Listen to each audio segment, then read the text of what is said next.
ang pag-aresto po kay ito po ay nilaan ni Duterte na mahilig po ng mga babaeng bayaran. At ang sabi niya nga daw po ay aarestuin na si ng ICC kasama si at isa pang pulis. Ano masasabi niyo dyan? Meron akong nakuhang info dyan. Actually, last 2 weeks ago, na ikwento sa akin yan. Falcon yung nagkwento sa akin. Nandaragit 2 weeks ago. Falcon, no? So nabanggit niya sa akin yung ano na yan. Sabi niya, standby ka ko tawagan kita, pupuntahan natin to. Medyo mainit-init. Sabi niya talagang tutuparin niya daw na yung pangako niya dun sa mga EJK victims na ipakulong yung mga dapat ipakulong. Sa akin naman. Kasi alam nyo, hindi na bagong usapin yung warrant of arrest ni Bong. Tama. Last year pa, naririnig na natin yan sa magiting gwapo na katulad natin. Yeah. Walang iba kundi si Senador. ex-Senator Antonio Trillanes.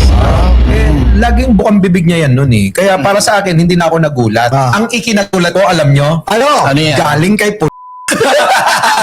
Doon ako nagulat. From Netherlands kasi, mayroong nag-spill si ilabas ni Warren. To be honest, so ako tatanungin ninyo, meron na. Meron na. Meron na. So, kumbaga, we are waiting na lang sa perfect time to execute kung paano aarestuhin to. Sino ang NBI ba ulit? Ganito ba ulit? Kasi yun ang mangyayari. Meron na. O dahil dyan, meron din nasusulat mamaya para kay Bong. Abangan. Ako tatanungin mo, this is biggest achievement para sa akin. Doon sa mga, accomplishment, doon sa mga pamilya ng biktima ng extrajudicial. So mga tawanan nyo ako ngayon. Sabihin nyo, umiiyak ako. Oo, totoo. Kasi naaawa ako doon.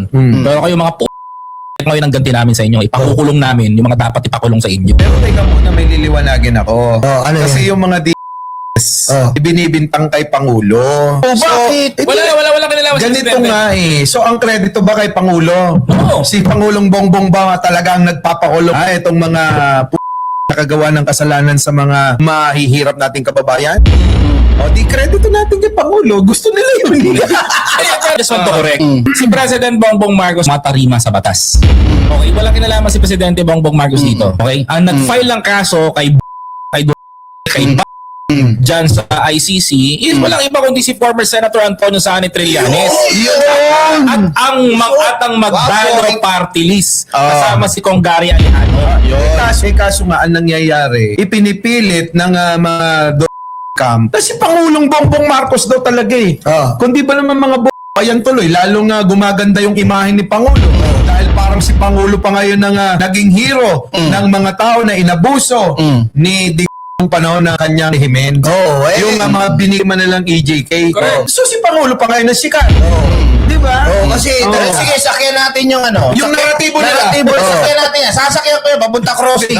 Crossing tayo. Hindi tama yung sinabi nyo na kung sasakyan natin yan, katakot-takot na Lexi ang iiwanan ng Pangulong Bongbong Marcos. Hero nyo. Isingit mo na nga, sakyan natin. Paano mo ngayon sabi weekly? Diba? Like I said sa mga Bengador episodes natin, like I said, President Bongbong Marcos is silent but deadly. Yan, napakatahimik ni Presidente pero kita nyo naman, umaaray yung mga kalaban niya. Dapat na Nga yan Alam mo, madalas ko tong sabihin. Masyado nyong minamaliit yung Presidente Pangulong Bongbong Marcos di ba sabi ni weak leader, ano nangyari sa kanya? Sa Netherlands. Sabi ni Kib ganun din. Nasa Pasig. Ganun din si Sara. impeach. May impeach. Ganun din si Batila. Tatago. May kwento ko sa inyo. Hindi Ano ko yan? alam ito Alam nyo ba na si Batila at si Pangulong Bongbong Marcos magkaibigan? Pero ang nangyari kasi, itong si Batila, hindi niya tinuring na kaibigan si Pangulo. Dahil kay Duterte. Bakit? Kamo? Kasi, di ba nag-imbestiga yan kasama si Kalbong maingay din? Yung pinilit yung butas ng puncher. Kaibigan ng turing sa'yo ni Pangulo, pero anong ginawa mo? Ngayon magsisisi ka kung bakit, di ba? Tapos nga hihingi ka ng tulong sa akin. Kahit sino naman kahit sa akin gawin yun, sipain ko pa yun. Kaya nga si Koy, mamama. Huwag ka mga Koy, huwag ka. Relax ka na. Yung mga ganun tao, pre, dapat pinapatagal buhay no? Si Bat.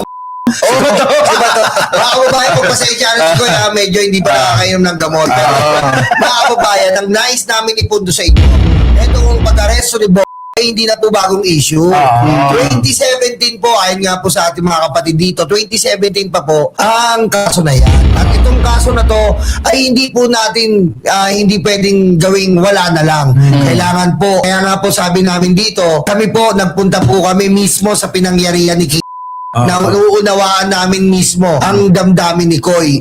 Yung bigyan po namin ng mga bigas doon sa mga senior citizen ay doon po mismo kinaladkad si kaya nauunawaan na po namin ang damdamin ni Koy kung bakit talaga. Actually, yung lola niya rin nabigyan natin. Oo, yung lola pa, di ba? Nandun. Nandun pa. Hello po sa inyo lahat sa mga susunod po, babalik po kami dyan. Pero ngayon po, pinapangako po namin sa inyo, hindi po namin titigilan po itong pag-aresto kay Dahil ito po, 30,000 buhay po ito. Pero ako, Boss Mike, naniniwala ako, hindi lang dapat yan ang kaso ni dapat isama dyan yung Parmali, di ba? Oo. Yung Parmali, kaya mga 50,000 talaga. Saka sa flood control, meron din siya sa flood control. Wait lang, masyado kayong atat kasi.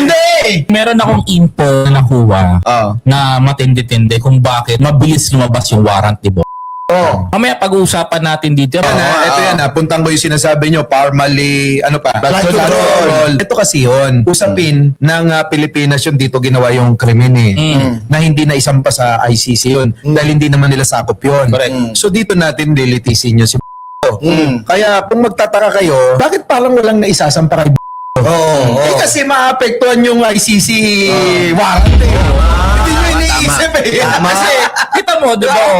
Sige, tahimik kami. Sige, baka mamaya, papailang nga namin dito, maudlot pa yung pag-uwi mo sa ICC. Diba? Tama yun. Pero sa tingin nyo, magtatago si hindi. Yun lang. Teka, Yun lang ano. nagbitiw na salita yan. Ano sabi niya? Harapin daw. Yun. Kaya may nasusulat mamaya tungkol dyan. Kaya mga kababayan, abangan nyo po Abangan nyo po si Direk Freddy sa kanyang nasusulat na libro. Nandiyan na po. Ngayon mga kababayan, ang malas lang po ni dahil wala na po si Kay. Maayos po ang proseso ngayon ng Senado dahil napalitan na po si Kay na mahilig mag-FB live. Ngayon kahapon po, nagdaos po ng FB session. Akalain nyo naman po, ang natin na mga mag-a-appoint. Ito, isama na natin to. Ay, pantakin nyo, harangin po. Inaharang po ng isang Dipeluca, Pulgoso. Ano bang klaseng senador ang bagay niya na dapat po kasi mga kababayan, ang politika iniiwan natin sa mga sundalo. Huwag po sila maapektuhan ng politika dahil sila po ang sandigan natin sa ating depensa sa buong bansa. Pero si parang binababoy niya po kahapon ang ating mga committee on appointment kaya nga po tayo may special session.